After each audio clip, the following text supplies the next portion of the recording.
हरे कृष्णा। तो चलिए मैं मंगलाचरण करती हूँ और उसके बाद हम 15वां अध्याय देखने जा रहे हैं आज। ओम नमो भगवते वासुदेवाय।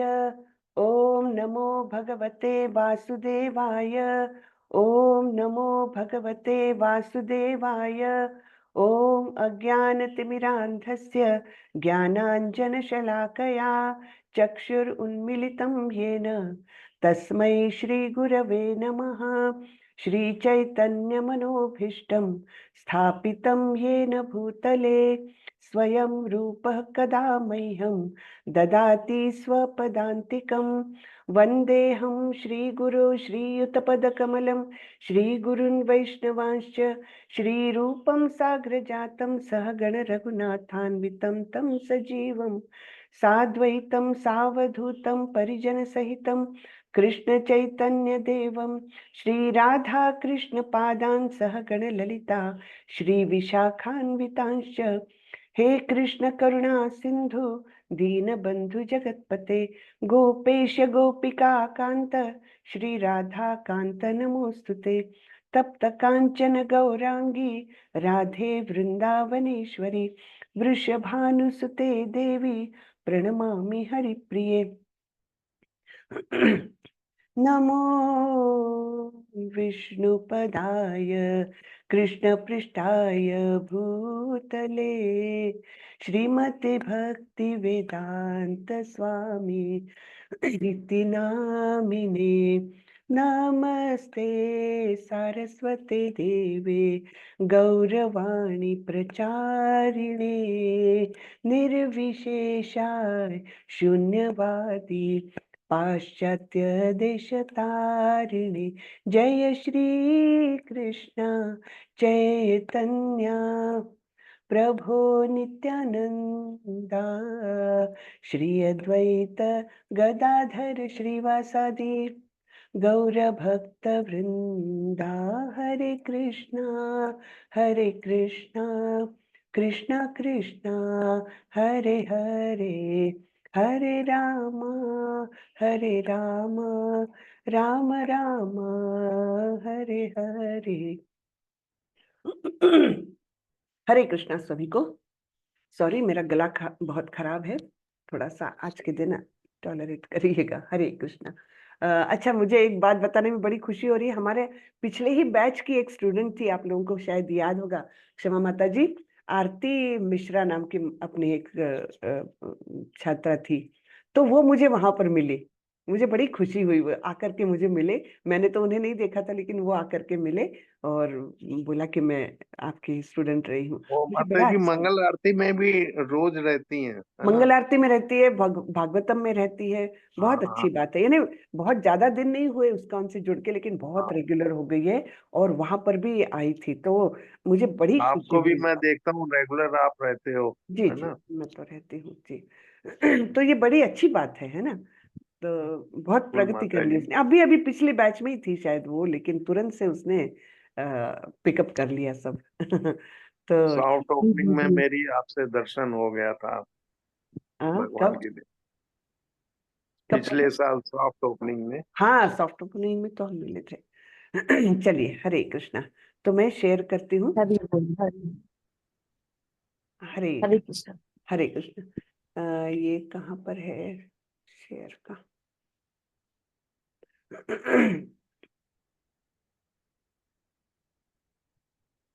जी। तो पुरुषोत्तम योग, तो हमने थोड़ा सा रिकैप लिया है 14वें अध्याय का। अब 15वां अध्याय शुरू करते हैं। इसका नाम है पुरुषोत्तम योग। पुरुष उत्तम, जो पुरुषों में उत्तम है ना, यानी सर्वश्रेष्ठ पुरुष। पुरुष किसे कहते हैं हम? पुरुष यानी भोक्ता। हाँ, तो पुरुष जो होता है वो, उसको कहा जाता है भोक्ता, द एंजॉयर है, वो है। तो सभी पूरे सृष्टि का जो सृजन हुआ है, पूरे ब्रह्मांडों का जो सृजन हुआ है, उसमें पुरुषों में उत्तम कौन है? ऐसे पुरुषों में उत्तम है भगवान स्वयं। और भगवान यहाँ पर अपने बारे में हमको और थोड़ा ज्ञान देने वाले हैं। हाँ, कि उन्हें पुरुषोत्तम क्यों कहा गया है, ये बताया है। फिर पुरुषोत्तम है तो वो हमारे लिए क्या करते हैं, है ना? और वेदों का ये क्या है, ध्येय क्या है, उद्देश्य क्या है वेदों का, ये सब ज्ञान हमको अब इस अध्याय में भगवान देने जाने वाले हैं। उसके साथ ही हमको इस ब्रह्मांड की रचना के बारे में बहुत इंपॉर्टेंट बातें अभी पता चलने वाली है। ठीक है, तो हम देखते हैं। श्री भगवान उवाच ऊर्ध्वमूलमधः शाखम् अश्वत्थं प्राहुरव्ययम् छंदांसि यस्य पर्णानि यस्तं वेद स वेदवित्। भगवान ने कहा जाता है कि एक शाश्वत अश्वत्थ वृक्ष है जिसकी जड़ें तो ऊपर की ओर है और शाखाएं नीचे की ओर तथा पत्तियां वैदिक स्रोत है। जो इस वृक्ष को जानता है वह वेदों का ज्ञाता है। हाँ? तो ये वृक्ष कैसा है कि जिसकी जड़ तो ऊपर की ओर है और जो शाखाएं, डालियां, पत्ते वो नीचे की ओर है। क्या हम ऐसे वृक्ष को कभी देख सकते हैं हमारे जगत में?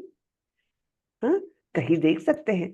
तो वो जगह है ना? नहीं तो सारे पेड़ कैसे होते हैं, जमीन के अंदर जड़ होती है और ऊपर उसकी शाखाएं, डालियां, पत्ते सब ऊपर की ओर बढ़ते हैं आसमान की ओर।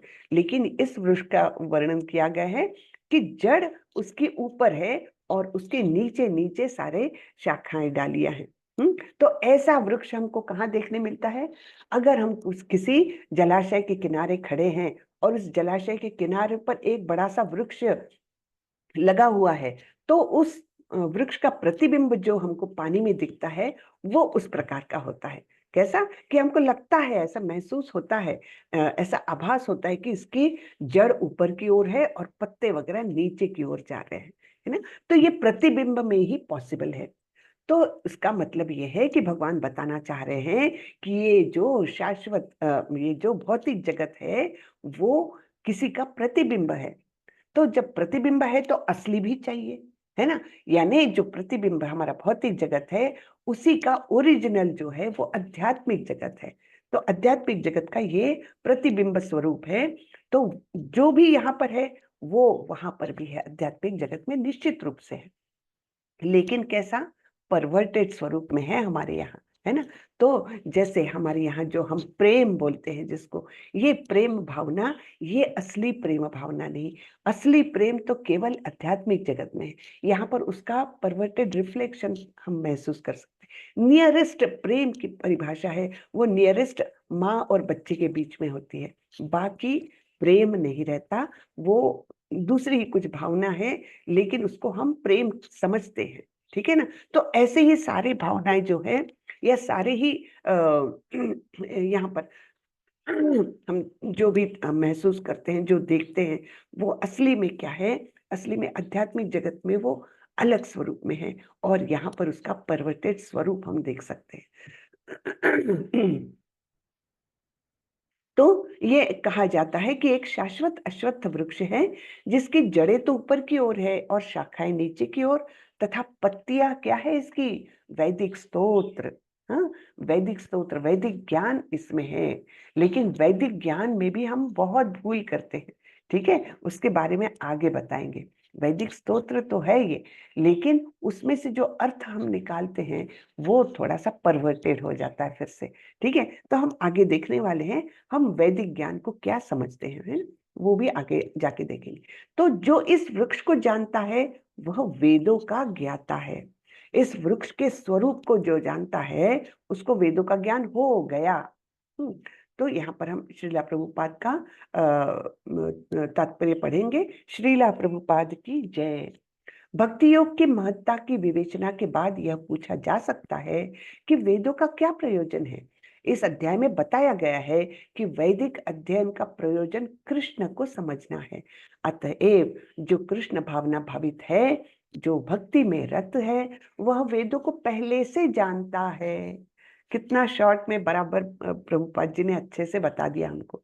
तो वेद तो है, वेद किसके द्वारा निर्मित है? भगवान के द्वारा ही निर्मित है। लेकिन वेदों में भी अलग अलग हिस्से होते हैं। क्यों उन्होंने हिस्से क्यों किए? क्योंकि समाज में हम देखते हैं सारे लोग एक जैसे तो नहीं होते, है ना? कुछ सतोगुण में है, कुछ रजोगुण में है, कुछ तमोगुण में है ना? उसके कॉम्बिनेशन में अलग अलग मात्रा में कॉम्बिनेशन है। तो हर एक को अगर एक ही डोज दे देंगे, डॉक्टर ऐसे करता है क्या कि सभी पेशेंट्स आए, कोई भी पेशेंट आए उसको एक ही दवाई दे दो, एक ही मात्रा में दे दो? ऐसा होता है क्या? नहीं, है ना। हर एक पेशेंट की रिक्वायरमेंट के अनुसार, उसके एज के अनुसार, उसके और भी जो अलग अलग उसको दूसरी कोई बीमारियां होगी उसके अनुसार उसको अलग अलग डोज दिया जाता है।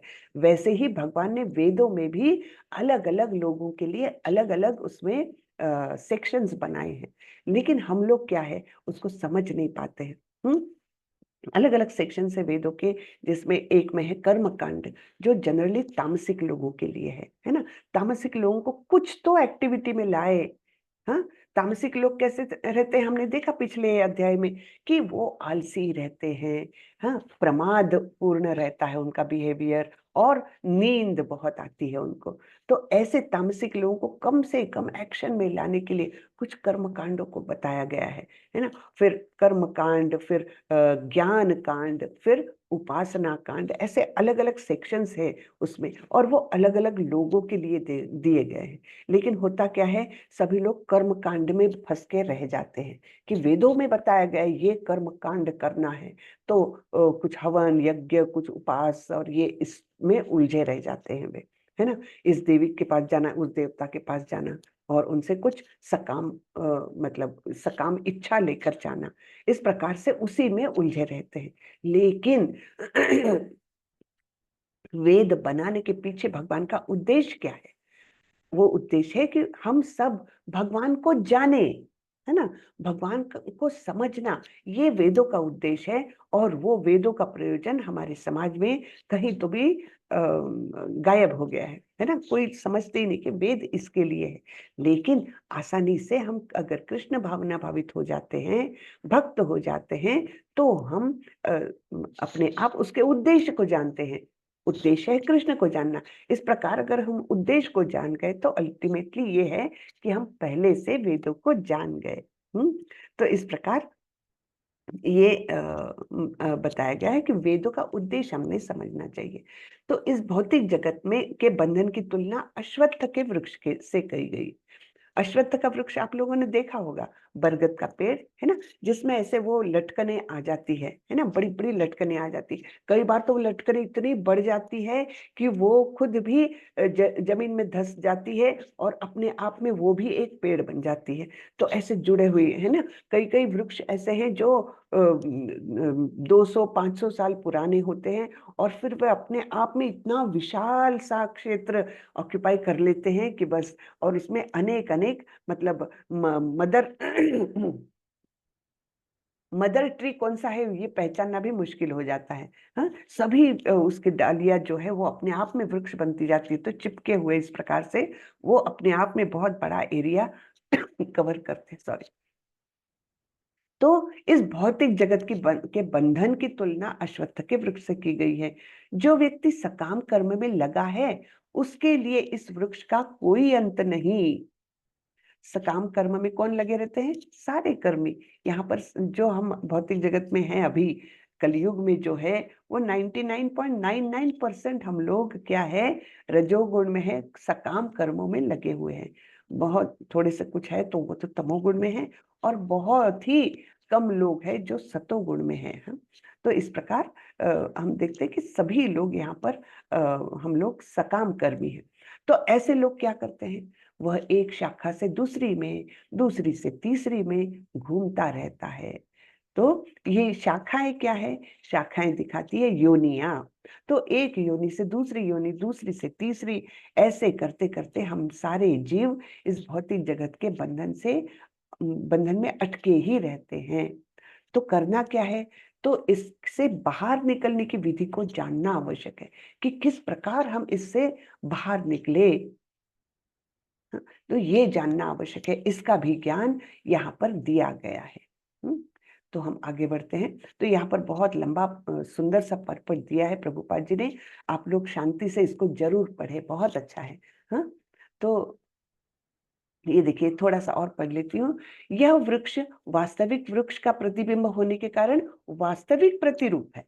आध्यात्मिक जगत में सब कुछ है, ब्रह्म की निर्विशेषवादी इस ब्रह्म को निर्विशेषवादी इस भौतिक वृक्ष का मूल मानते हैं, और सांख्य दर्शन के अनुसार इसी मूल से पहले प्रकृति, पुरुष और तब 3 गुण निकले हैं, और फिर 5 स्थूल तत्व, अर्थात कौन से 5 स्थूल तत्व हैं? अग्नि, वायु, पृथ्वी, जल, आकाश, है ना। तो ये 5 तत्व निकले, फिर 10 इंद्रियां निकली, 5 ज्ञानेंद्रिय, 5 कर्मेंद्रिय, फिर मन आदि। इस प्रकार वे सारे संसार को 24 तत्वों में विभाजित करते हैं। यदि ब्रह्म समस्त अभिव्यक्तियों का केंद्र है, तो एक प्रकार से यह भौतिक जगत 180 अंश गोलार्ध में है, और दूसरे 180 अंश गोलार्ध में आध्यात्मिक जगत है ना। तो एक पूरे स्फीयर को अगर हम इमेजिन करें, तो उसके आधे में आधा स्फीयर जो है 180 डिग्री का, वो आध्यात्मिक है, और उसका प्रतिबिंब स्वरूप जो भौतिक जगत है वो उर्वरित 180 डिग्री में है। ऐसा एक एक्सप्लेनेशन यहाँ दिया जाता है। चूंकि यह भौतिक जगत उल्टा प्रतिबिंब है, अतः आध्यात्मिक जगत में भी इसी प्रकार की विविधता होनी चाहिए। हाँ? जैसे यहाँ पर अलग अलग प्रकार के फूल खिलते हैं, अलग अलग प्रकार के फल लगते हैं, तो वैसा ही वहां पर भी होना चाहिए, और वैसा है। लेकिन अंतर क्या है? यहाँ पर फूल खिलते हैं और दूसरे दिन मुरझा भी जाते हैं, लेकिन आध्यात्मिक जगत में जो है वो ऐसा नहीं होता। वहां पर फूल खिले ही रहते, ताजगी भरे रहते हैं। वहां पर कल्प वृक्ष है, जो ऐसा नहीं कि मुझे आम खाना है तो मुझे आम के पेड़ के पास जाना होगा।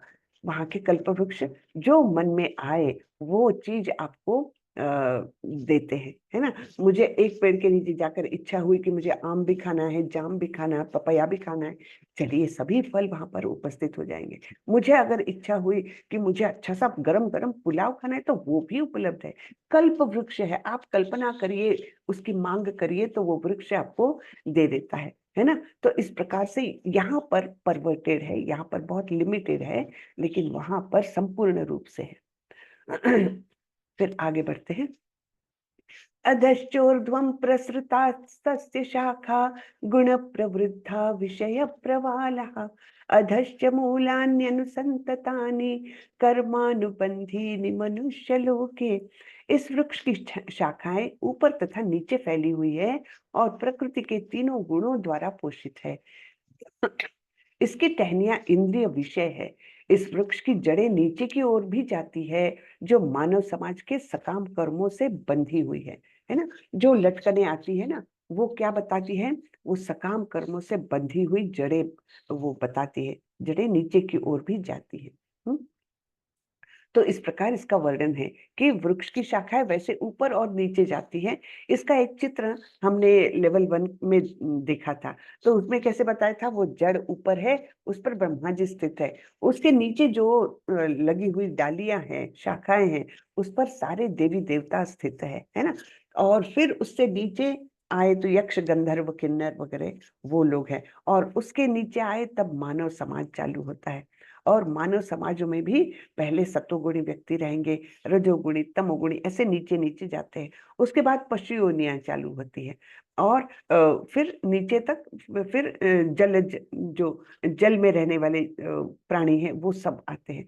तो इस प्रकार वो रचना है कि सबसे टॉप पर ब्रह्मा जी, और फिर नीचे नीचे जाते हुए अलग अलग योनियां हैं, और हर शाखा में शाखा पर भी अलग अलग योनियों का प्रादुर्भाव है। जैसे हमारी इच्छा हुई उस योनि को हम धारण करते हैं, ठीक है ना।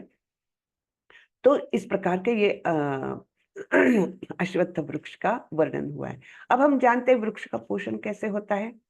हाँ, वृक्ष का पोषण होता है, उसको पानी चाहिए, जल से उसका पोषण होता है। लेकिन ये वृक्ष किससे पोषित होता है? ये प्रकृति के तीनों गुणों से पोषित होता है, सत्व गुण, रजोगुण, तमोगुण, इनसे यह वृक्ष का पोषण होता है, ठीक है। फिर हम देखते हैं कि कभी कभी कोई पेड़ जो है, कोई कोई सूख जाता है एक एक साइड में, कभी एक लहलाता है, तो वो उसी गुणों के प्रभाव से वो पोषित होता है, या कभी कभी कम पोषित होता है ना।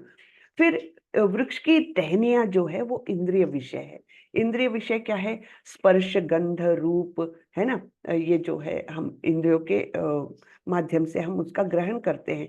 ये सब चीजें स्पर्श, रूप, गंध, स्वाद और क्या है एक तो ये इस प्रकार के 5 विषय हैं जो 5 हमारे कर्मेंद्रियों को आकर्षित करते रहते हैं। तो ये वृक्ष की टहनियां जो है वो इंद्रिय विषय है। विभिन्न गुणों के विकास से हम विभिन्न प्रकार की इंद्रियों का विकास करते हैं और इन इंद्रियों के द्वारा हम विभिन्न इंद्रिय विषयों का भोग करते हैं। तो इस प्रकार ये पूरे वृक्ष का वर्णन आया है कि उसकी पत्तियां तो हमने पहले ही देखा, वैदिक स्तोत्र है और उसका पोषण तीनों गुणों से होता है। और इस प्रकार से हम सारा वर्णन देख रहे हैं। इंद्रिय विषय ने वो टहनियों के सिरे हैं। तो ये सब यहाँ पर थोड़ा सा और पढ़ लेते हैं। वास्तविक जड़ इसकी जो है वो ब्रह्मलोक में है, किंतु अन्य जड़ें मर्त्यलोक में है। जब मनुष्य उच्च लोकों में पुण्य कर्मों का फल भोग चुकता है तो वह इस धरा पर उतरता है और उन्नति के लिए सकाम कर्मों का नवीनीकरण करता है। यह मनुष्य लोक कर्म क्षेत्र माना जाता है। ठीक है, फिर आगे बताते हैं भगवान। न रूपमस्येह तथोपलभ्यते, नान्तो न चादिर्न च संप्रतिष्ठा। अश्वत्थमेनं सुविरूढमूलम् असङ्गशस्त्रेण दृढेन चित्वा। ततः पदं तत्परिमार्गितव्यं, यस्मिन् गता न निवर्तन्ति भूयः। तमेव चाद्यं पुरुषं प्रपद्ये, यतः प्रवृत्ति प्रसृता पुराणी। इस वृक्ष के वास्तविक स्वरूप का अनुभव इस जगत में नहीं किया जा सकता। कोई भी नहीं समझ सकता कि इसका आदि कहाँ है, अंत कहाँ है या इसका आधार कहाँ है। लेकिन मनुष्य को चाहिए कि इस दृढ़ मूल वाले वृक्ष को विरक्ति के शस्त्र से काट गिराए। हाँ, तो उसका आदि अंत तो नहीं समझ सकता। हम ऐसे फंसे हुए हैं उसमें, तीनों गुणों से ऐसे बंधे हुए हैं, एक योनि से दूसरी योनि में जाते जाते हम इतने बिजी हो जाते हैं, हमको ये नहीं पता चलता इसका आदि कहाँ है, शुरुआत कहाँ है इस पेड़ की, अंत कहाँ है, इसका आधार कहाँ है, कुछ नहीं समझ सकता। लेकिन अगर हमको इससे बाहर आना है तो हमको इसको काटना होगा। और काटने के लिए शस्त्र कौन सा है हमारे पास? विरक्ति का शस्त्र है ना। इन सब चीजों से, भौतिक चीजों से अनासक्त होना, तब वो हम उसको काट गिरा सकते हैं। फिर अगर काट गिराए तो ठीक है, इससे तो बाहर आ गए, लेकिन जाना कहाँ है? तो तत्पश्चात उसे ऐसे स्थान की खोज करनी चाहिए जहां जाकर लौटना ना पड़े और जहां उस भगवान की शरण ग्रहण कर ली जाए, जिससे अनादि काल से प्रत्येक वस्तु का सूत्रपात तथा विस्तार होता आया है। तो इस भौतिक जगत से निकल तो गए, विरक्ति की शस्त्र से हमने इस पेड़ को काट दिया, अश्वत्थ वृक्ष को काट दिया और बाहर तो आ गए, लेकिन जाना कहाँ है? जाने का कहीं तो जाना होगा ना हमें। तो ऐसा स्थान हमको खोजना है कि वहां जाएंगे तो फिर से इस भौतिक जगत के चक्कर में ना पड़े। और ऐसा स्थान कौन सा है? भगवान की शरण जाने के बाद ही हमको ऐसा स्थान मिल सकता है। और भगवान कैसे हैं उनका भी वर्णन है, जिनसे अनादि काल से प्रत्येक वस्तु का सूत्रपात तथा विस्तार होता आया है। तो भगवान से ही सारे अनादि काल से, यानी जो काल के मर्यादा के पीछे है, मतलब पहले से हैं वो। तो वो कैसे हैं कि हर चीज का उन्होंने विस्तार किया है, उन्होंने उद्गम किया है ना। तो ऐसे भगवान की हमें शरण लेनी है। तो इस प्रसंग में असंग शब्द अत्यंत महत्वपूर्ण है। प्रभुपाद जी बोलते हैं असंग शस्त्रेण दृढ़ेन चित्वा, है ना, श्लोक में आया है। तो ये शब्द अत्यंत महत्वपूर्ण है, क्योंकि विषय भोग की आसक्ति तथा भौतिक प्रकृति पर प्रभुता अत्यंत प्रबल होती है। हम आए ही यहाँ पर इसलिए है क्योंकि हमने चाहा कि हम कोई चीज पर प्रभुत्व जताएं, है ना, स्वामित्व जताएं। इस कारण ही तो हम इस भौतिक जगत में आ गिरे हैं। अन्यथा हम भी थे आध्यात्मिक जगत में, लेकिन केवल ये विषयासक्ति हमको यहाँ पर लेकर आई है। हाँ, अतएव प्रामाणिक शास्त्रों पर आधारित आत्मज्ञान की विवेचना द्वारा विरक्ति सीखनी चाहिए और ज्ञानी पुरुषों से श्रवण करनी चाहिए। भक्तों की संगति में रहकर ऐसी विवेचना से भगवान की प्राप्ति होती है। तो हमने इसके पहले भी थोड़ा सा डिस्कस किया था कि भक्ति में कैसे कैसे हम डेवलप कर सकते हैं। सबसे पहले भक्ति में आने के लिए तो श्रद्धा आवश्यक है, फिर उसके बाद बढ़ना है, श्रद्धा के बाद साधु संग। तो साधु लोगों की यानी भक्त लोगों की संगति ये बहुत इंपॉर्टेंट है ना। फिर उसके बाद क्या है, श्रद्धा, साधु संग, फिर भजन क्रिया। क्रिया यानी भगवान का नाम लो, भगवान के बारे में श्रवण करो, हाँ, और भगवान का नाम लो, भजन क्रिया। और फिर अनर्थ निवृत्ति, वो चौथी स्टेज है जो मतलब यहाँ से श्रद्धा से लेकर अनर्थ निवृत्ति तक तो बहुत चढ़ाई है, जरा कठिन है, प्रयत्न पूर्वक हमको जाना पड़ता है। ठीक है ना। जैसे एक बहुत बड़ा हम वेट लेकर के ऊपर चढ़े जा रहे हैं तो कितना तकलीफदायक है। जैसे हमारे सोल्जर्स जाते हैं, इतना बड़ा बोझ लेकर 25-30 किलो का बोझ पीठ पर लाद करके ऊपर चढ़ते हैं, तो काफी कठिनाई है। अनर्थ निवृत्ति, वहां तक आ गए तब फिर क्या होगा, हमारे एक एक अनर्थ जैसे जैसे निकलता जाएगा, हमारा वो बैगेज खाली खाली होते जाएगा, वेट कम कम होते जाएगा, है ना। अनर्थ निवृत्ति, तो जब सारे ही हमारे अंदर के अनर्थ, जहाँ सारा ही मैल हमारे अंदर भरा हुआ निकल जाएगा, तब कितनी फ्रीडम है ना, एकदम हल्का हो गया सब कुछ। और फिर जब है, तब उसके बाद निष्ठा, रुचि, आसक्ति, भाव और प्रेम, ये जो है फिर आगे बढ़ने में इतनी कठिनाई नहीं है जितनी श्रद्धा से लेकर अनर्थ निवृत्ति तक आने में है।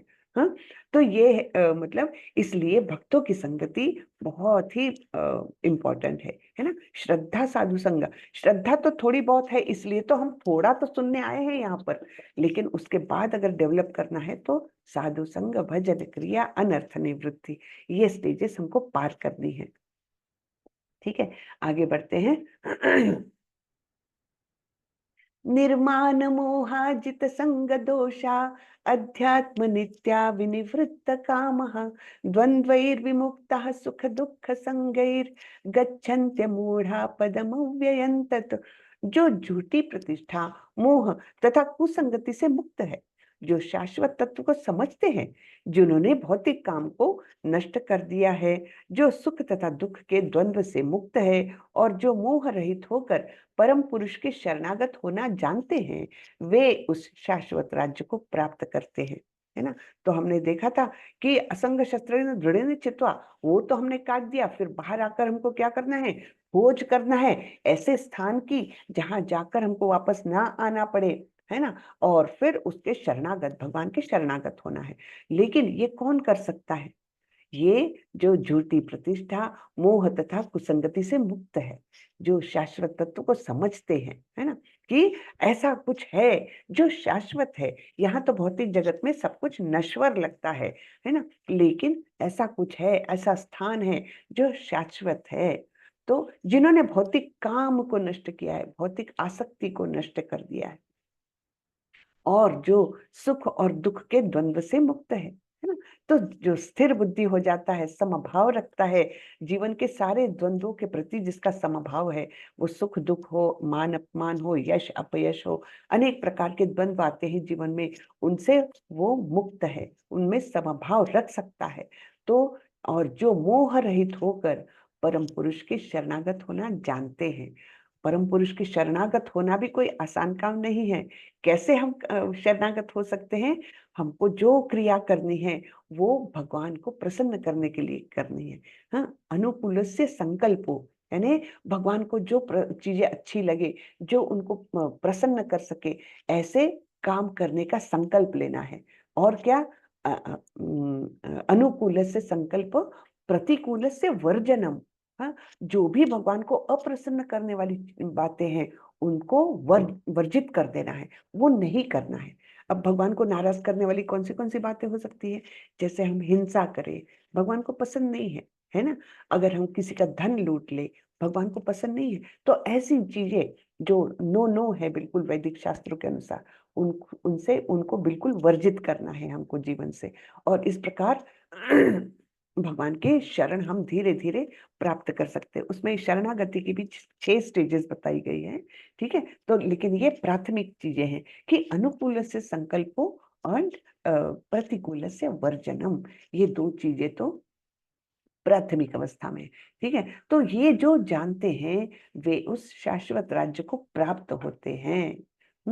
यहाँ शरणागति का अत्यंत सुंदर वर्णन हुआ है। इसके लिए जिस प्रथम योग्यता की आवश्यकता है वह है मिथ्या अहंकार से मोहित ना होना। मिथ्या अहंकार क्या है कि मैं ये देह हूं, अहम और मामेति, ये मैं हूं और मेरा है, ये जो भावना है उससे हमको दूर रहना है। हाँ? फिर चूंकि बद्ध जीव अपने को प्रकृति का स्वामी मानकर गर्वित रहता है, अतएव उसके लिए भगवान की शरण में जाना कठिन होता है। जब हम अपने आप को कुछ मानते हैं तो हम कैसे शरण हो सकते हैं भगवान के, है ना। उसे वास्तविक ज्ञान के अनुशीलन द्वारा यह जानना चाहिए कि वह प्रकृति का स्वामी नहीं है, उसका स्वामी तो परमेश्वर है। हमने 5वें अध्याय में देखा था, शांति सूत्र क्या दिया था वहां पर, भोक्तारम यज्ञ तपसाम सर्वलोक महेश्वरम सुहृदम सर्वभूतानाम ज्ञात्वा माम शांति मृच्छति, है ना।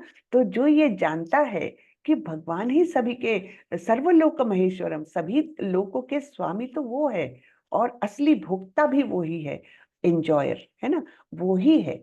और तीसरा क्या था कि हम सभी जीवों के वे हितैषी मित्र है। ये तीन चीजें जो जान लेता है, आत्मसात कर लेता है, उसके मन में हमेशा शांति रहती है ना। तो वही है कि जब मनुष्य अहंकार से उत्पन्न मोह से मुक्त होता है तभी शरणागति की प्रक्रिया प्रारंभ हो सकती है, ठीक है। फिर आगे बढ़ते हैं, न तद भासयते सूर्यो न शशांको न पावकः यद् गत्वा न निवर्तन्ते तद्धाम परमं मम।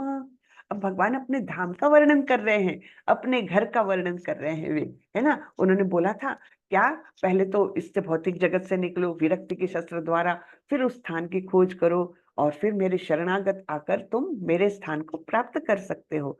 तो वो स्थान है कैसा, उसका भी वर्णन ये है ना। न तद भासयते सूर्यो, वह मेरा परम धाम न तो सूर्य या चंद्र के द्वारा प्रकाशित होता है और न अग्नि या बिजली से।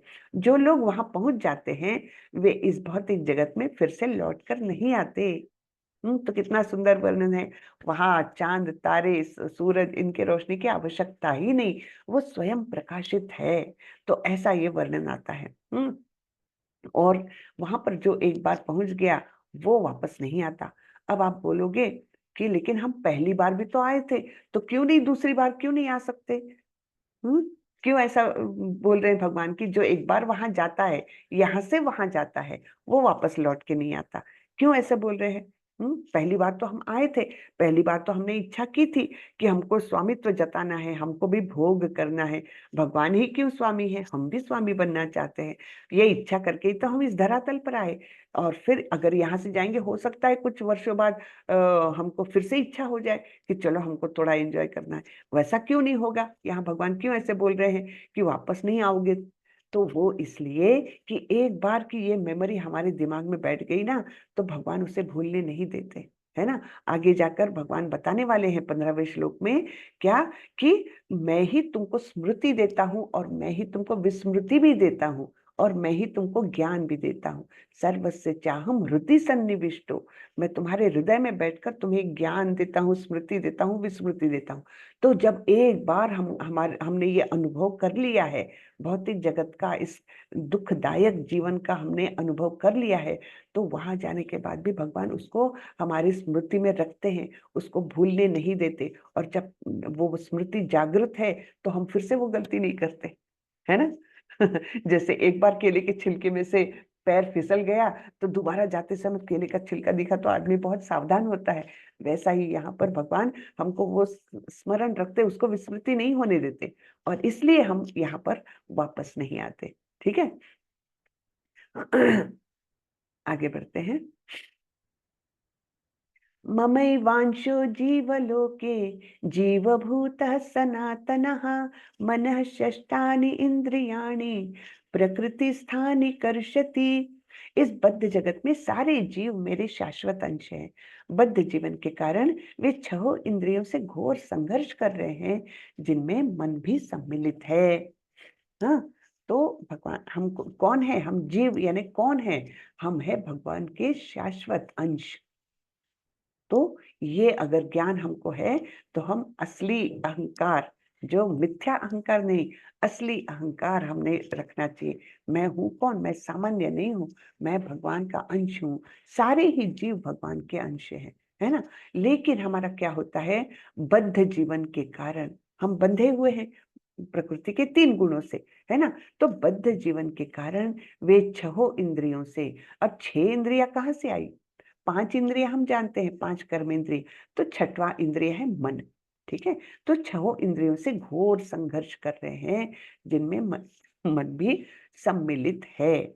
हाँ, तो ये सारे इंद्रियों से हम क्या होता है, घोर संघर्ष करते हैं प्रकृति के साथ कि मुझे जीवित रहना है, मुझे कुछ पाना है, मुझे कुछ स्वामित्व स्वामित्व जताने के लिए कुछ मेरा चाहिए, है ना? मेरा परिवार, सब कुछ मेरा, ये चाहिए, और आगे-आगे बढ़ने की, भौतिक जगत में आगे बढ़ने की लालसा, है ना? आसक्ति, ये सब हमको मिलता है, और इसके कारण हम बहुत संघर्ष करते हैं।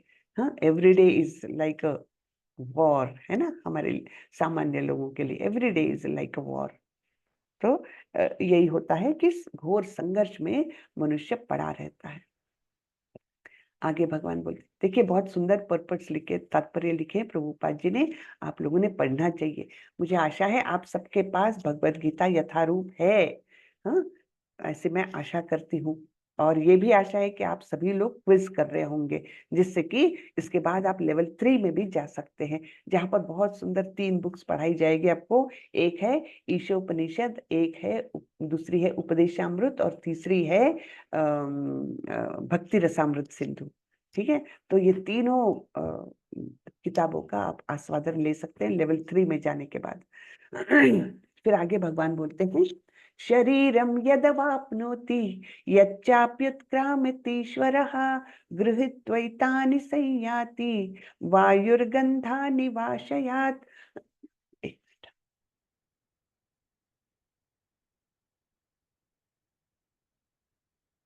इस संसार में जीव अपनी देहात्म बुद्धि को एक शरीर से दूसरे शरीर में उसी तरह ले जाता है, जिस तरह वायु सुगंधि को ले जाती है। इस प्रकार वह एक शरीर धारण करता है और फिर इसे त्याग कर दूसरा शरीर धारण करता है।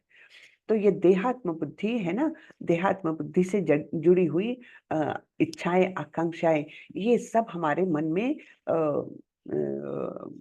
एक स्थान बना लेती है। और जब हम इस देह को त्याग कर दूसरा देह धारण करते हैं, तो वो सारी देहात्म बुद्धि के साथ जो जो जुड़ा हुआ है, जो आसक्तियां, इच्छाएं जो है, वो भी वहां तक दूसरे शरीर में भी पहुंच जाती है। उसी तरह जिस तरह हम कोई फूल के बगीचे या फूल के मार्केट के पास से गुजरते हैं, तब सुगंध कैसे आती है, बस वैसे ही ये हमारी इच्छाएं, ये आसक्तियां हमारे अगले शरीर में भी चली जाती है। हम्म, यहाँ पर जीव को ईश्वर अर्थात अपने शरीर का नियामक कहा गया है ना? जीव भी ईश्वर है, कि लेकिन ईश्वर यानी क्या? नियंत्रक। तो उसका नियंत्रण का क्षेत्र कौन सा है? अपने शरीर, बस उसका ही नियंत्रण है, बाकी का ही नियंत्रण नहीं। इसलिए भगवान को क्या बोलते हैं हम? परमेश्वर, परम ईश्वर भगवान। बाकी सब अपने अपने क्षेत्र में छोटे छोटे ईश्वर हैं। ऑफिस में कोई ईश्वर है, कोई घर में ईश्वर है, लेकिन हर कोई अपने शरीर का तो ईश्वर है ही। तो यदि वह चाहे तो अपने शरीर को त्याग कर उच्चतर योनियों में जा सकता है, और चाहे तो निम्न योनियों में जा सकता है। इस विषय में उसे थोड़ी स्वतंत्रता प्राप्त है। तो भगवान ने हमको कुछ स्वतंत्रता दी है। कौन सी स्वतंत्रता है? इच्छा करने की स्वतंत्रता, ये भगवान ने हमको दी है। और वो इच्छा के मार्ग में, मतलब भगवान हमको सहाय भी करते हैं। ठीक है? तो इसलिए हमको इच्छा जो है बहुत सावधानी से करनी चाहिए, नहीं तो क्या हो जाता है, हम उसी इच्छा के माध्यम से हम उच्च योनि में जा सकते हैं, निम्न योनि में भी जा सकते हैं। तो इस स्वतंत्रता का हमने सदुपयोग करना है। हम्म, शरीर में जो परिवर्तन होता है वह उस पर निर्भर करता है। हम्म, इच्छाओं पर, ये स्वतंत्रता पर निर्भर करता है कि हम शरीर परिवर्तन किस प्रकार से करते हैं। मृत्यु के समय वह जैसी चेतना बनाए रखता है, वही उसे दूसरे शरीर तक ले जाती है। यदि वह कुत्ते या बिल्ली जैसी चेतना बनाता है तो उसे कुत्ते या बिल्ली का शरीर प्राप्त होता है। आप लोगों को याद होगा 8वें अध्याय में हमने बहुत सुंदर 3 श्लोक देखे थे। कौन से? पहला तो था अंतकाले च मामेव स्मरन् मुक्त्वा कलेवरम, है ना। तो उसमें हमने भीष्म देव का उदाहरण देखा था, किस प्रकार भीष्म देव भगवान का स्मरण करते हुए, भगवान को साक्षात सामने देखते हुए उनका ही मुख पर नाम रख करके उन्होंने अपने देह का त्याग किया था। तो निश्चित रूप से उनको कौन सा धाम मिला? परम धाम मिला था, है ना। अंतकाले च मामेव, अंतकाल में जो मेरा स्मरण करते हुए मृत्यु को प्राप्त होता है वह निश्चित रूप से मेरे धाम आता है, इसमें कोई संशय नहीं, ऐसे भगवान ने बोला है। उसके अगले श्लोक में क्या बोला है? यम यम वापि स्मरण भावम त्यजन्ति अन्ते कलेवरम तम तमेवैति कौन्तेय सदा तद्भाव भाविता। यानी वहां पर हमने उदाहरण देखा था भरत महाराज का, जिन्होंने देह का त्याग किया था हिरण का स्मरण करते हुए।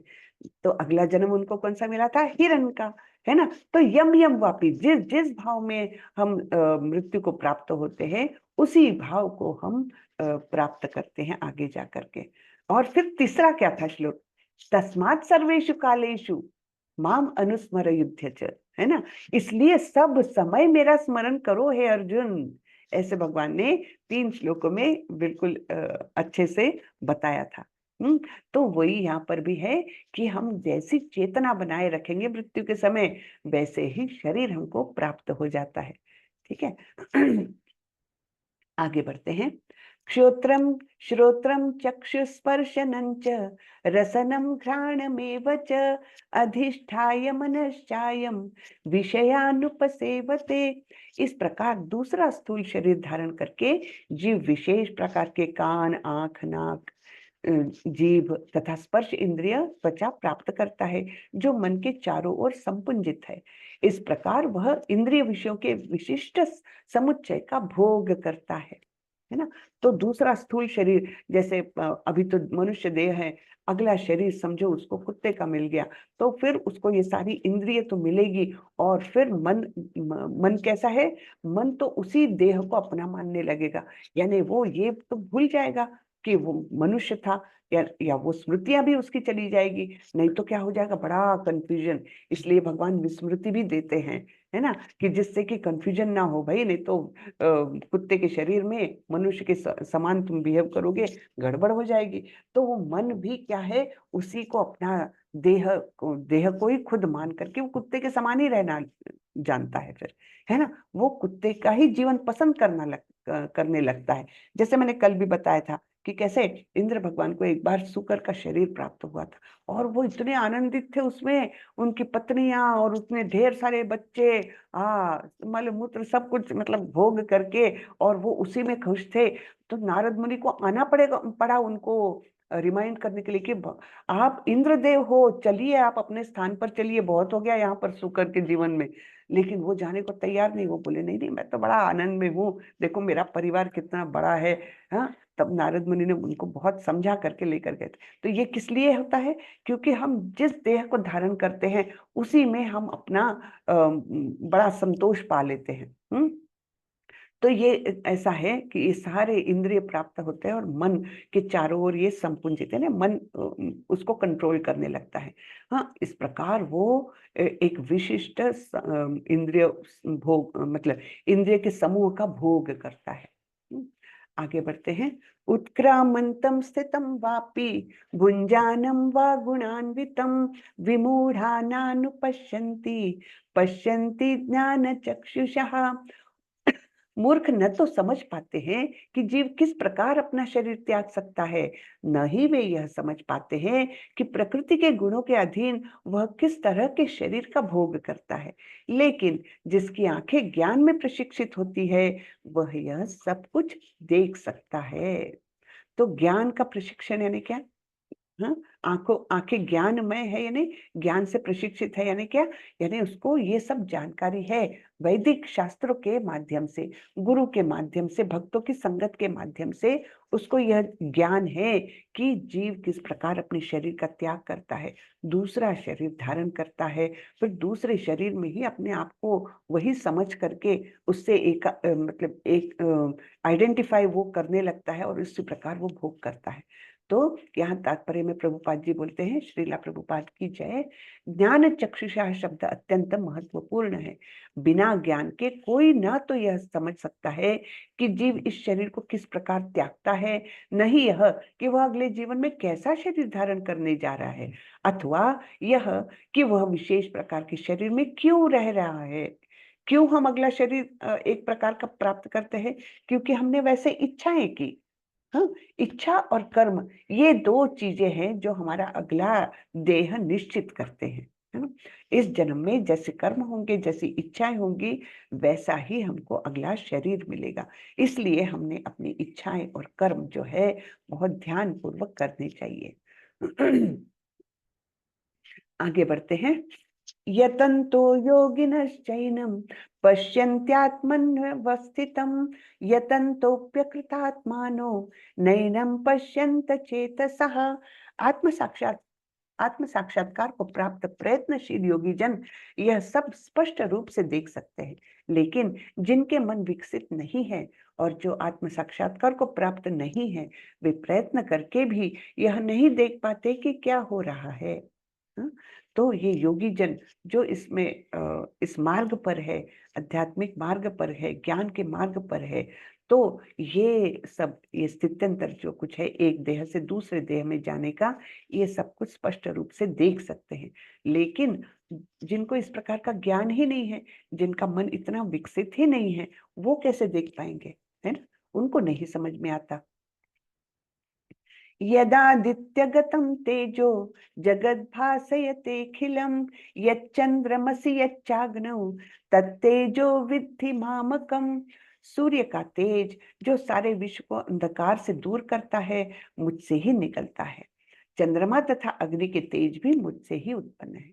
हाँ, अभी भगवान अपने बारे में बता रहे, पहले उन्होंने अपना परम धाम बताया। हाँ, और उसके बाद अभी धीरे धीरे वो अपने बारे में बताएंगे, उनके कार्य के बारे में भी आगे और बताएंगे। तो यहाँ पर क्या बोल रहे हैं कि जो भी सूरज चांद वगैरह जो है, जो हमको प्रकाशित करते हैं, क्यों प्रकाशित करना पड़ता? क्योंकि हमारा ब्रह्मांड जो है ना, वो एक गोल है। हमने देखा था कि किस प्रकार कारणोदकशाई विष्णु के श्वास से और शरीर से निकलने वाले वायु से सारे ब्रह्मांडों की निर्मित होती है। तो वो एक क्लोज्ड ग्लोब जैसा है, अंदर अंधकार है, उसको प्रकाशित करने के लिए भगवान ने ये सब सूर्य और चंद्रमा बनाए। और ये तेज कहाँ से आ रहा है? ये भगवान के द्वारा दिया जा रहा है, मुझसे ही निकल रहा है, भगवान बोलते हैं, है ना। भगवान का तेज जो ब्रह्म ज्योति है, उसी का कुछ तेज जो है वो सूर्य और चंद्रमा भी लेते हैं और इस ब्रह्मांड को प्रकाशित करते हैं। हम और वैसे ही चंद्रमा तथा अग्नि के तेज भी मुझसे ही उत्पन्न है। इस श्लोक से हम यह समझ सकते हैं कि सूर्य संपूर्ण सौर मंडल को प्रकाशित कर रहा है। ब्रह्मांड अनेक है और सौर मंडल भी अनेक है। सूर्य, चंद्रमा तथा लोक भी अनेक है, लेकिन प्रत्येक ब्रह्मांड में केवल एक सूर्य है। भगवत गीता में कहा गया है कि चंद्रमा भी एक नक्षत्र है। सूर्य का प्रकाश परमेश्वर के आध्यात्मिक आकाश में आध्यात्मिक तेज के कारण है। हाँ, तो इस प्रकार से यहाँ पर हमको जानकारी मिलती है।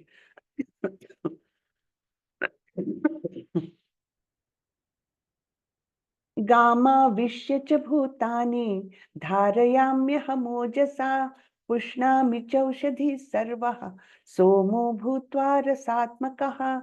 मैं प्रत्येक लोक में प्रवेश करता हूँ और मेरी शक्ति से सारे लोक अपनी कक्षा में स्थित रहते हैं।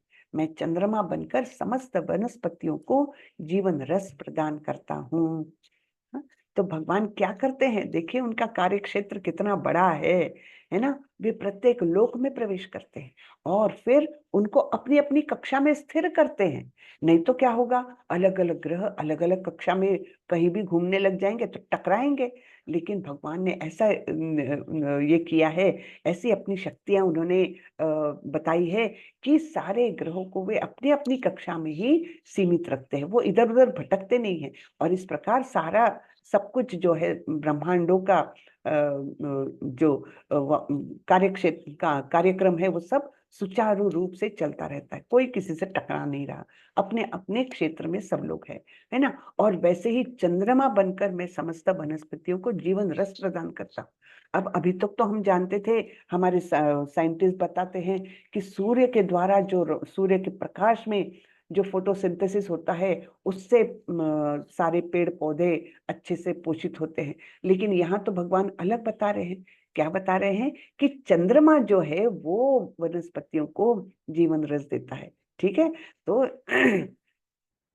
इस प्रकार चंद्रमा का कार्य भी बताया है उन्होंने। सूर्य तो है ही, लेकिन चंद्रमा भी जीवन रस देता है पेड़ पौधों को। तो इस प्रकार ये भी कार्य वे स्वयं ही कर रहे हैं। फिर आगे बोलते हैं, अब बहुत अपने करीब आ गए, है ना। बहुत पहले उन्होंने बता दिया है कि मैं तुम्हारे हृदय में रहता हूँ परमात्मा के रूप में। और भी कहीं है भगवान, कहाँ पर है ये इस श्लोक में बताया है। अहम वैश्वानरो भूत्वा प्राणिनाम देहमाश्रितः प्राणापान समायुक्तः पचाम्यन्नम चतुर्विधम। तो भगवान, मैं समस्त जीवों के शरीर में पाचन अग्नि यानी वैश्वानर हूँ, और मैं श्वास और प्रश्वास अर्थात प्राणवायु में रहकर 4 प्रकार के अन्नों को पचाता हूँ। तो हमारे डाइजेस्टिव सिस्टम में भी है भगवान।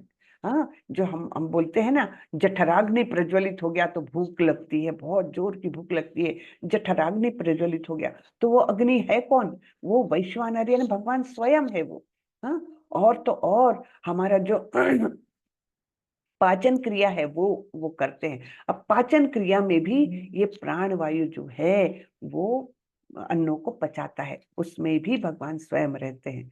ठीक है, तो भगवान अपने अंदर सारी क्रियाएं जो है, डाइजेस्टिव सिस्टम और रेगुलेटरी सिस्टम, वो सर्कुलेटरी सिस्टम जो कुछ है, वो सबको सुचारू रूप से चलाने वाले भगवान ही है। और हम क्या करते हैं, हम तो पहले अन्न को पचाने के पहले ही दूसरा अन्न खा लेते हैं, है ना। बस खाना खाया नहीं कि 20-25 मिनट के बाद आइसक्रीम खा लिया, और 20-25 मिनट के बाद और कुछ खा लिया, तो हम कितना काम देते हैं भगवान को, है ना।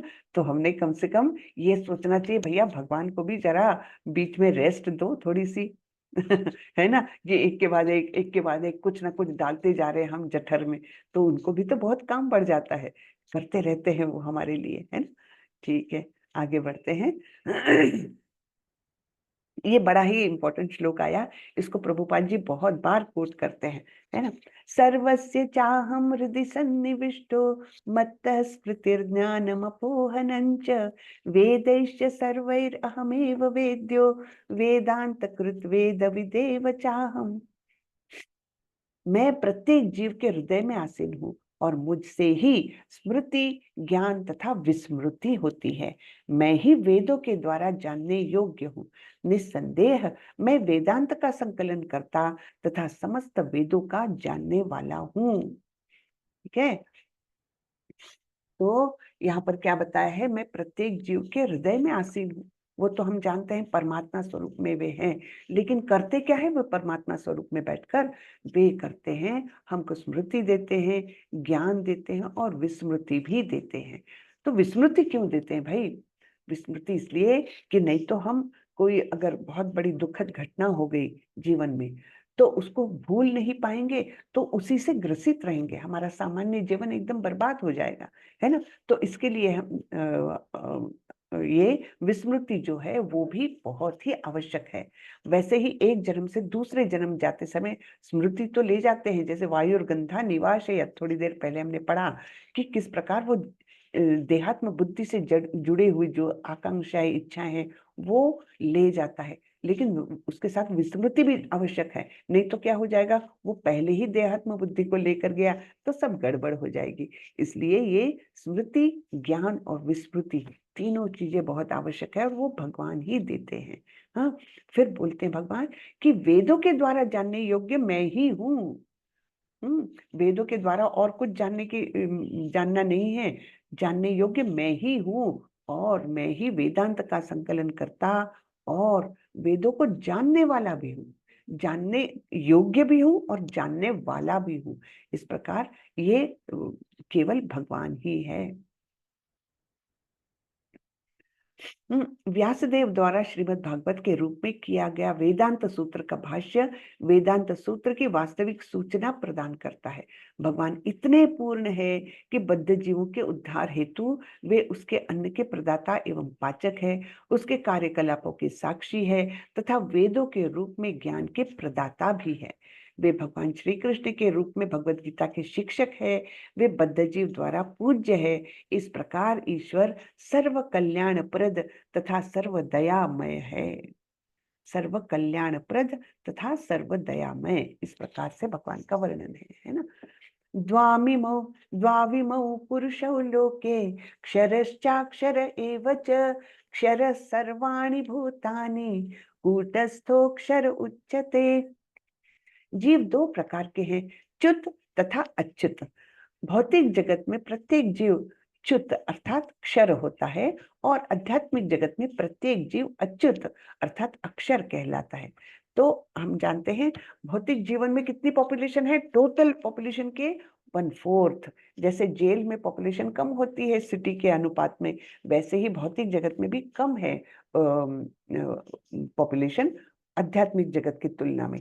तो भौतिक जगत में जो लोग हैं उनको च्युत कहा जाता है, क्योंकि पतन होता है इनका।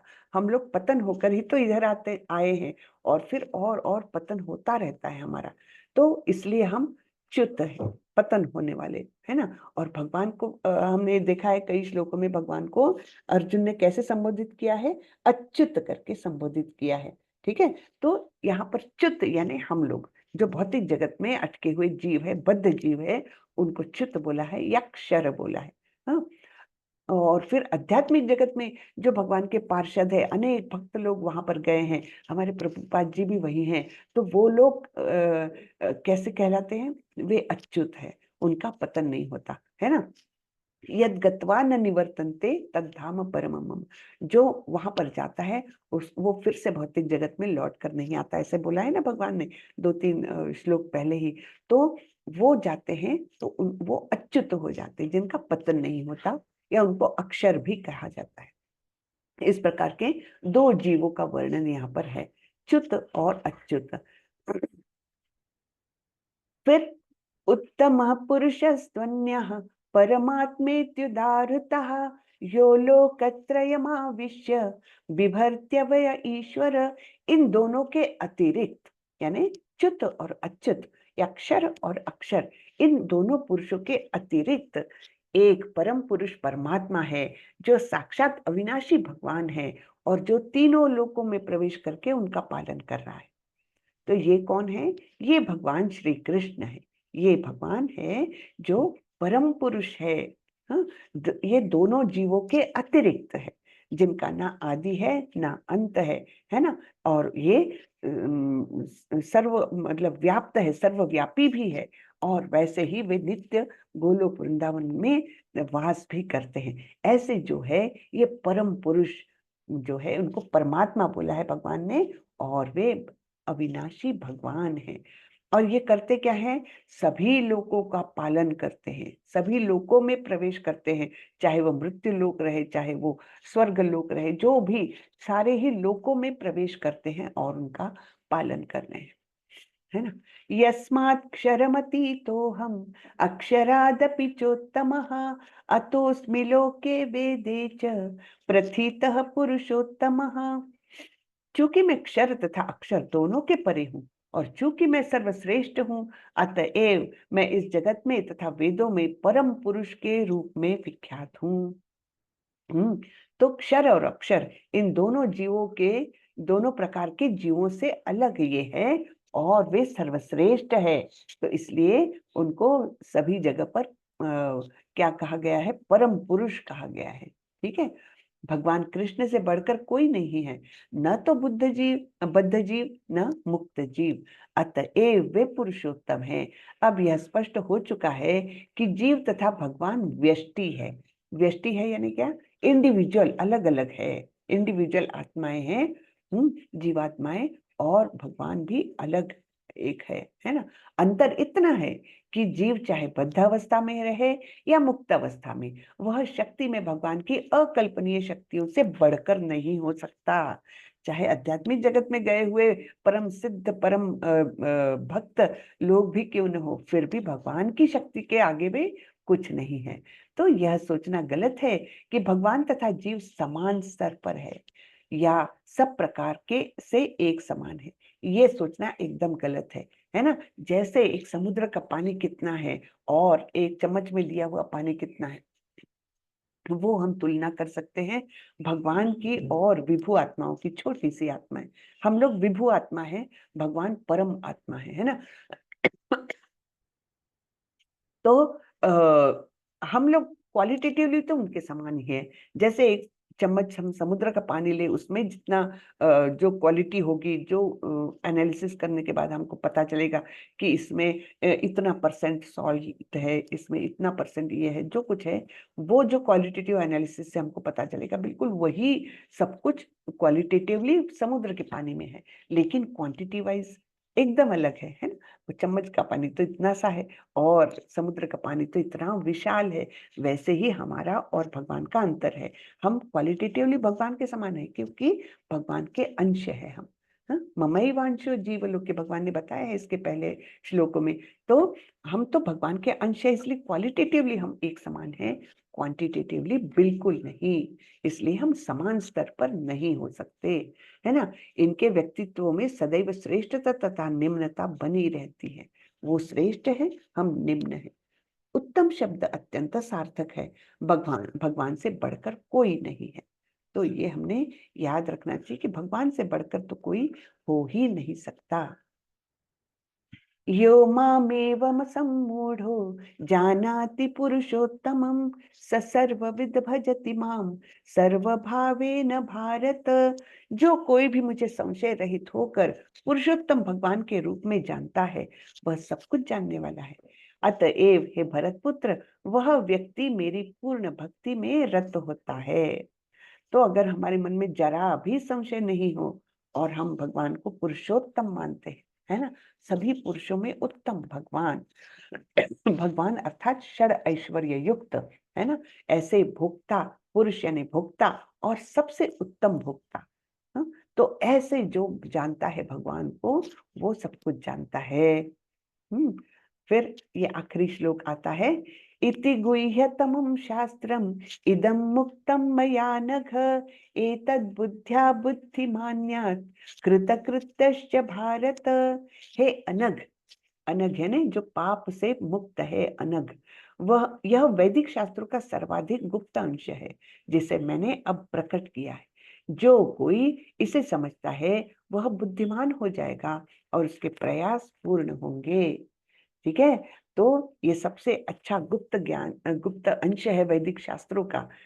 यानी इसमें क्या क्या हमने देखा कि वेदों का जो उद्देश्य है वो भगवान को जानना है, और भगवान ही वेदों के द्वारा जानने योग्य भी है और जानने वाले भी है।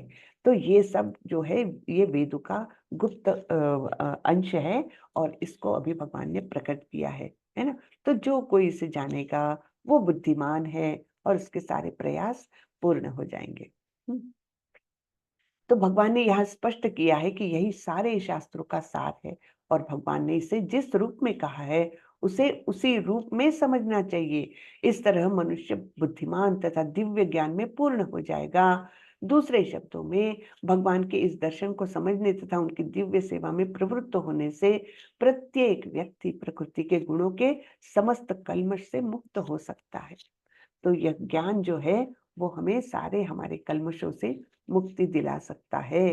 भक्ति आध्यात्मिक ज्ञान की एक विधि है। जहां भी भक्ति होती है वहां भौतिक कल्मश नहीं रहता। भक्ति का हमने देखा ना, अनर्थ निवृत्ति, ये चौथी स्टेज है। तो ये जब हो जाता है तो कोई भी कल्मश हमारे अंदर नहीं रहता। भगवत भक्ति तथा स्वयं भगवान एक है, क्योंकि दोनों आध्यात्मिक है।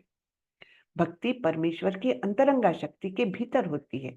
भगवान सूर्य के समान है और अज्ञान अंधकार है। जहाँ सूर्य विद्यमान है वहां अंधकार का प्रश्न ही नहीं उठता। अतएव जब भी प्रामाणिक गुरु के मार्गदर्शन के अंतर्गत भक्ति की जाती है तो अज्ञान का प्रश्न ही नहीं उठता। ठीक है ना। तो इस प्रकार से ये जो ज्ञान है, तो जब हम भगवान के सम्मुख हो जाते हैं, जब भगवान के लिए कार्यरत रहते हैं, तब हमारा अज्ञान अपने आप दूर होता है। बिल्कुल उसी प्रकार जैसे सूर्योदय होता है तब अंधकार भाग जाता है। ठीक है। तो अज्ञान यानी अंधकार और ज्ञान यानी सूर्य का प्रकाश, भगवान की भक्ति।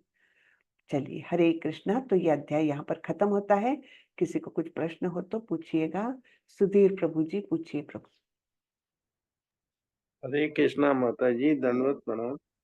दंडवत माता प्रणाम। जी, ये पहले ये बताया था ना, ये कि पहले श्रद्धा, फिर साधु संग करना, फिर भजन क्रिया, फिर अनर्थ निवृत्ति, फिर इसके बाद में क्या बताया माता जी? निष्ठा। एक प्रभु जी मैसेज में मैंने डाला हुआ है, मैसेज में लाइन से पड़ा हुआ नंबर 1 मिनट, नंबर। एक मिनट, मैं पढ़ नहीं पाता हूँ, थोड़ा आंखों का गड़बड़ है। निष्ठा और फिर रुचि। माता जी रुचि। रुचि आने लगती है। अच्छा, रुचि। फिर आसक्ति। अब उसमें आसक्ति हो जाती है। फिर भाव और फिर प्रेम। भगवान में। अच्छा, भाव और फिर प्रेम। प्रेम तो प्रेम, तो प्रेम भक्ति तो चाहिए हमें, है ना। ये प्रेम भक्ति। उसमें था माता जी, भूल गया था। हाँ, वो तो होता है प्रभु। भक्ति रसामृत में है ना, जी जी। प्रेमा भक्ति लास्ट आ गई, हाँ और भाव भक्ति उसके पहले है हाँ। ना। तो जैसे हाँ, भरत महाराज तो भाव भक्ति में पहुंच गए थे, उसके बाद हाँ, भी उनका पतन हुआ। क्यों?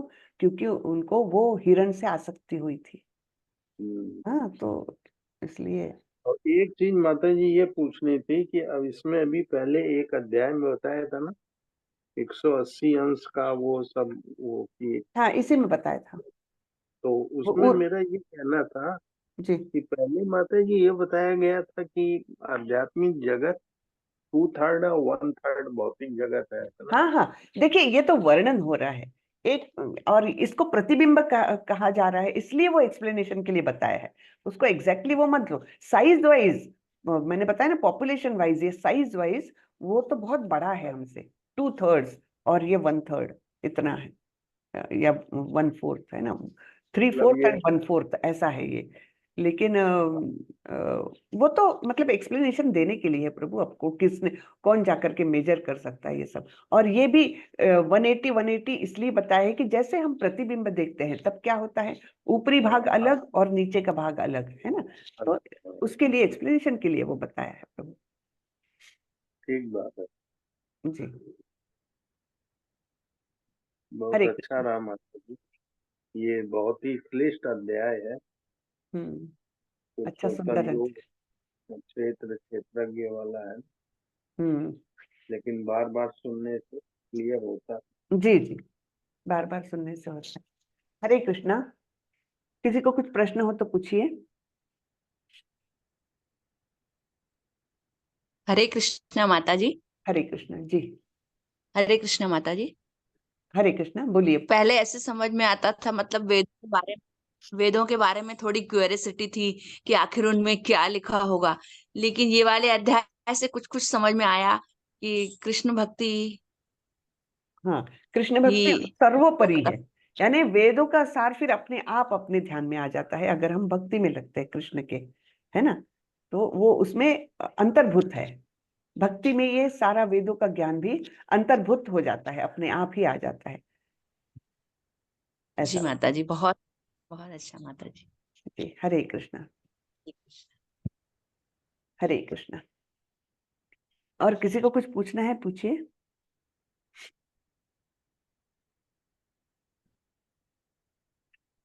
चलिए, किसी का कुछ प्रश्न नहीं है ऐसा लगता है, तो हम आज का सत्र यहीं खत्म करते हैं। वाचा कल्पतरोभ्यश्च कृपा सिंधुभ्य एव च पतितानां पावनेभ्यो वैष्णवेभ्यो नमो नमः। अनंत कोटि वैष्णव वृंद की जय। श्रीला प्रभुपाद जय की जय। हरे कृष्ण। जय हरे हरे कृष्णा। कृष्ण सभी सभी को को। धन्यवाद। हरे हरे कृष्ण। हरे कृष्ण माता जी, दंडवत प्रणाम। हरे कृष्ण सभी वैष्णव भक्तों को। हरे हरे कृष्ण।